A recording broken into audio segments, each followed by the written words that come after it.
अच्छा जी, टॉपिक हम कौन सा पढ़ रहे थे? टॉपिक हम पढ़ रहे थे, देखें मैकेनिज्म ऑफ एंजाइम ना, दो लेक्चरों में हमने वाइंड अप करना है। एक हमने कल पढ़ा, इंट्रोडक्शन था, एंजाइम मिलता है सबस्ट्रेट से, एंजाइम सबस्ट्रेट कॉम्प्लेक्स बनता है। ये टॉपिक हम कौन सा पढ़ रहे थे? Mechanism of enzyme action. कौन सा पढ़ रहे थे? Mechanism of enzyme action. Enzyme action का एंजाइम कैसे काम करता है वो मैंने कल थोड़ा सा इंट्रो कराया था। एंजाइम सबस्ट्रेट से मिलता है, एंजाइम सबस्ट्रेट कॉम्प्लेक्स बनता है, फिर enzyme without being use convert substrate into product. ये हमने कल सारा पढ़ा था। लेकिन आज हमने पढ़ना है कि एंजाइम एक्शन के मैकेनिज्म को दो मॉडल एक्सप्लेन करते हैं। There are two model which explain mechanism of enzyme action. कितने मॉडल हैं? There are two model there are two model there are two model the two model हैं which explain mechanism of enzyme action, which explain, जो इस चीज को क्या करते हैं? एक्सप्लेन करते हैं। मतलब दो मॉडल हैं जो मैकेनिज्म ऑफ एंजाइम एक्शन को एक्सप्लेन करते हैं। नहीं, पहला हम मॉडल पढ़ते हैं। पहला हमारे पास जो मॉडल है वो है लॉक एंड की मॉडल। कौन सा मॉडल है? लॉक एंड की मॉडल। लॉक एंड की मॉडल। लॉक एंड की मॉडल। लॉक एंड की मॉडल पहला है लॉक एंड की मॉडल। ओके, सबसे पहले हमने ये बताना है कि ये मॉडल किसने प्रपोज किया, कब प्रपोज किया, मॉडल है क्या, ये सारा इसके बारे में बताएंगे। पहली बात ये कि this model is proposed by, इस मॉडल को किसने प्रपोज किया? This model is proposed by, this model is proposed by, this model is proposed by Emil Fischer. किसने प्रपोज किया इसको? एमएल फिशर को। एमएल फिशर ने इसको क्या किया? एफ इसका बड़ा डालना है, सी। एमएल फिशर ने इसको प्रपोज किया, कब किया? इन 1890। यानी ये बातें ना मैं इसको पॉइंट्स की फॉर्म में लिखता हूं। इस मॉडल को प्रपोज किसने किया है? एमएल फिशर ने। ये साइंटिस्ट का नाम है एमएल फिशर। एमएल फिशर ने इसको प्रपोज किया, कब किया? 1890 में। दूसरी बात देखो, नाम से आ रहा है लॉक एंड की मॉडल। जिस तरह एक खास चाबी खास ताले को खोलती है, बिल्कुल उसी तरह खास एंजाइम खास सबस्ट्रेट को कन्वर्ट करेगा प्रोडक्ट में। जिस तरह खास चाबी किसको खोलती है? खास ताले को। उसी तरह खास एंजाइम खास सबस्ट्रेट को कन्वर्ट करेगा प्रोडक्ट में। इन ये बात लिखते हैं, कहता है अकॉर्डिंग टू दिस मॉडल, इस मॉडल के मुताबिक, according to this model, according to this model, इस मॉडल के मुताबिक, एज अ स्पेसिफिक की, जैसा एक खास चाबी, एज अ स्पेसिफिक की, कहते जिस तरह एक खास चाबी as a specific key can open a specific lock, जिस तरह एक खास चाबी खास ताले को खोलती है, lock, in the same way, बिल्कुल उसी तरह, in the same way, in the same way, a specific enzyme, a specific enzyme, a specific enzyme convert, a specific enzyme convert, convert करेगा specific substrate into product, specific substrate into product। बात पे फिर okay करें। ये model किसने propose किया? ML Fischer ने। क्या प्रपोज किया? 1890 में। मॉडल है क्या? नाम से लॉक एंड की मॉडल। जिस तरह खास चाबी खास ताले को खोलती है, कहता है according to this model as a specific key can open a specific lock, जिस तरह खास चाबी खास ताले को खोलती है, इन द सेम वे, बिल्कुल इसी तरह, a specific enzyme convert specific substrate into product.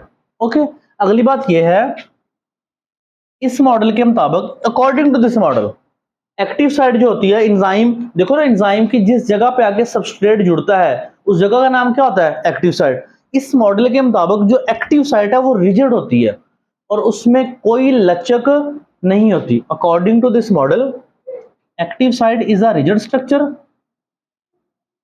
According to this model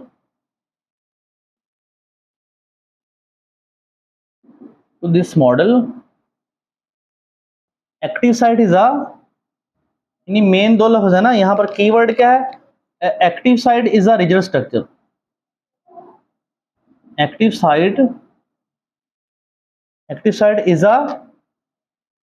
is a कौन स्ट्रक्चर है? Is a rigid structure. Active site क्या है? मैंने ये दोनों मेन पॉइंट को ना बोल्ड कर दिया। रिजिड स्ट्रक्चर, एक्टिव साइट कौन स्ट्रक्चर है?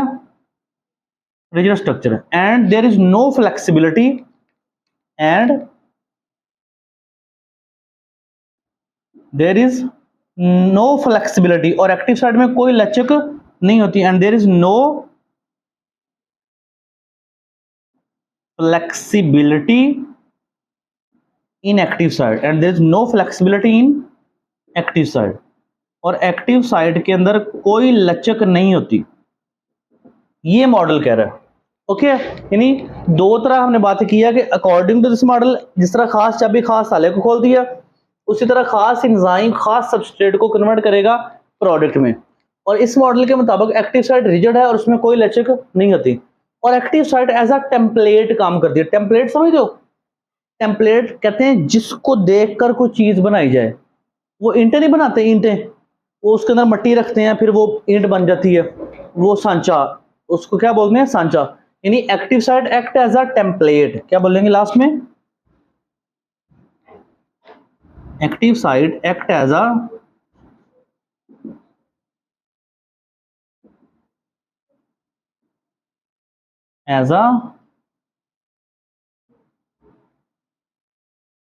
Template. Active site as a template काम करती है। ओके हो गया। ये हमारे पास सारा कौन सा मॉडल था? लॉक एंड की मॉडल। नेक्स्ट हम दूसरा मॉडल पढ़ते हैं। दूसरा हमारे पास जो मॉडल है वो है, दूसरा मॉडल हमारे पास है इंड्यूस्ड फिट मॉडल। ये भी आप लोगों ने मैट्रिक में पढ़ा होगा। कौन सा मॉडल है? Induced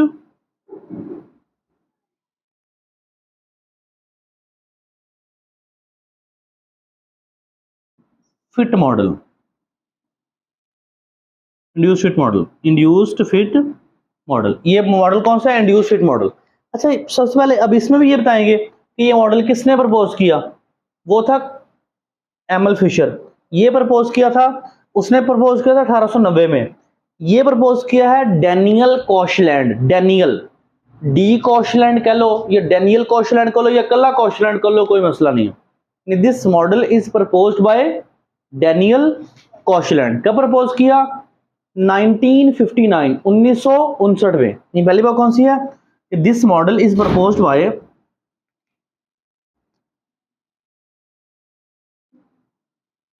this model is proposed bye, ये मॉडल किसने प्रपोज किया? मैंने क्या नाम बोला? कॉशलैंड। क्या नाम बोला? कॉशलैंड। या आप पूरा लिख सकते हैं डैनियल कॉशलैंड या डी कॉशलैंड या कॉशलैंड।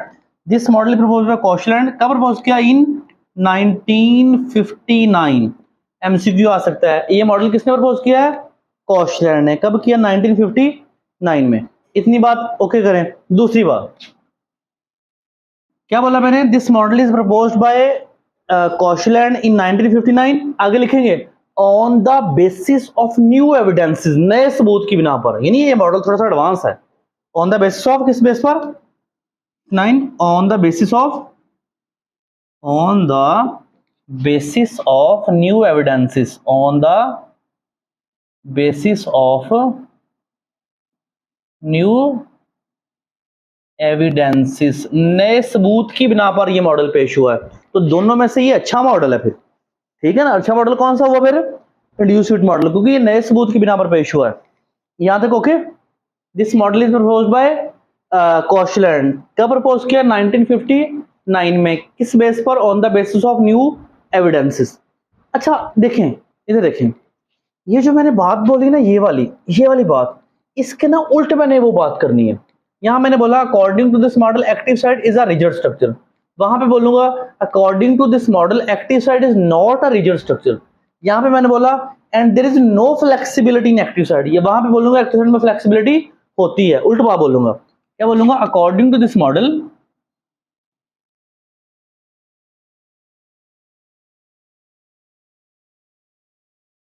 according to this model the active site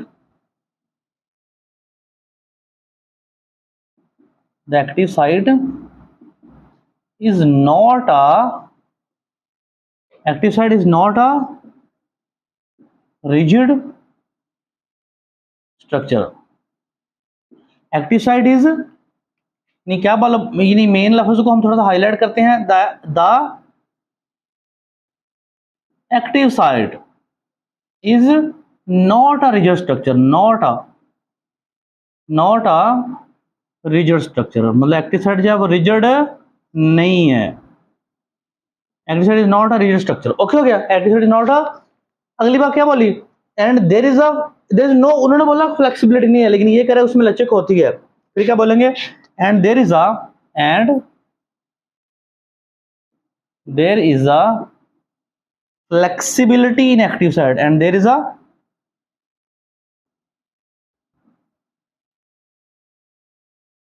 flexibility in active site, flexibility in active site। अच्छा एक बात और बोलेंगे, वो बात यह है कि एक्टिव साइट जो है वो अपनी शेप चेंज कर लेती है अकॉर्डिंग टू सबस्ट्रेट। जिस तरह का सबस्ट्रेट आया वैसे ही क्या बन गई? एक्टिव साइट बन गई, सही ना। And active site change their shape according to substrate.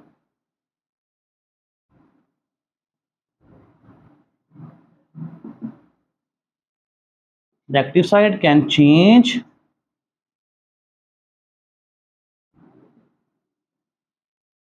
their shape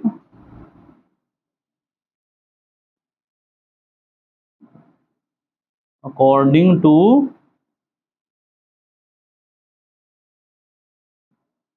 substrate। Okay, बस ये करना है आपने।